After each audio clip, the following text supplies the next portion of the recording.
And new information tonight. This has been the deadliest flood year ever in Tennessee. The National Weather Service began keeping records of the total number of deaths statewide in 1996. Well, this year topping them all. News 2's meteorologist Davis Nolan is here with a look back at our history.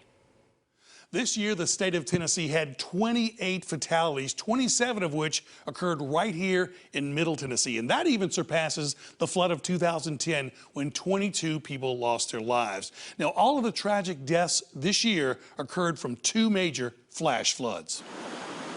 This year we have those two big flood events, obviously Waverly, and then we had the one back in March that was more in Murray and Cheatham and Davidson County. Both of them were pretty different events. I know the one back in March that happened a little bit overnight with prolonged kind of flashy rivers. A lot of our rivers in the metro area especially, when we get heavy rainfall, the water doesn't have anywhere to go, so we have these rivers that will go up and down really, really quickly. And that's different than in 2010 when we initially had flash flooding like you see here on I-24, but ended up with prolonged flooding as larger rivers like the Cumberland and Duck rivers continued to rise. In 2010, it was kind of a steady rise and then stayed up and went back down, whereas those, it went up and down pretty quick around the area. Waverly, on the other hand, that was just kind of a worst case scenario there. The heaviest rainfall, I know some of the gauge reports we've gotten of up to 17 and 18 inches that fell in McEwen, went down the Trace Creek, which unfortunately flows right through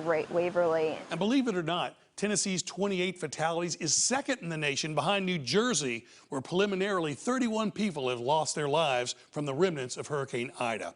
I'm meteorologist Davis Nolan, News 2.